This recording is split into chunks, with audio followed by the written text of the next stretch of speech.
Tao po, Papa Beng! Ay, may tao. Sino kaya Papa to? Beng! Alam po. Papa Beng! Ay, Ma'am, sino po yan? ako yung may-ari ng apartment.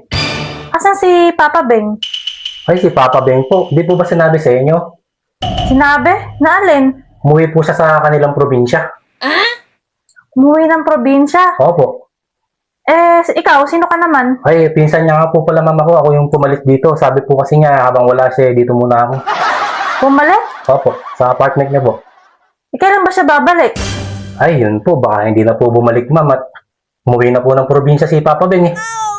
Wala ba siyang sinabi o iniwan? Ay, wala naman po, ma'am. Ano po ba yung iniwan niya, ma'am? Kasi yung bayad dito sa apartment, hindi pa siya nagbabayad. Ay, ganun po ba, ma'am? Magkano po ba ibabayad niya, ma'am? Dapat. Pwede ba akong pumasok? Sige, ma'am. Pasok muna kayo, ma'am.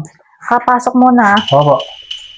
Kasi, isang taon na siyang di nagbabayad. Ay, isang taon na po ba, ma'am? Ngayon dapat yung usapan namin na sabi niya magbabayad daw siya. Hindi ko po, ma'am, alam eh. Yung pag-uusap niyo, ma'am eh. Wala ba siya talagang sinabing kahit na ano sa'yo? Wala po, ma'am eh. At nung kagabi lang po, ma'am, ako dito lumipat eh.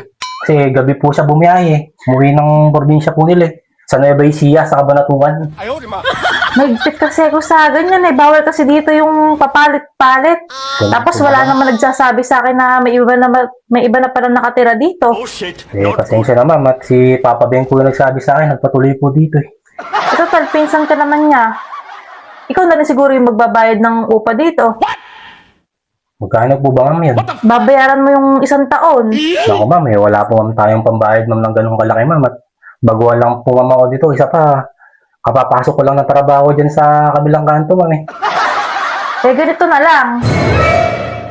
Kasi isang taon siyang hindi nagbayad. Kasi ngayon ko na lang isang taong patong. Isang taong patong, ma'am. Isang taong patong. Kada buwan, pagka magbabayad ka sa akin ng upa, papatungan mo yun.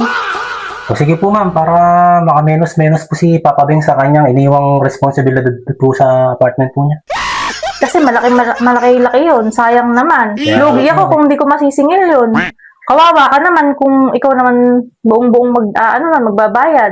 Ako nga po, ma'am eh. Ano okay lang sa'yo? Papatungan mo na lang.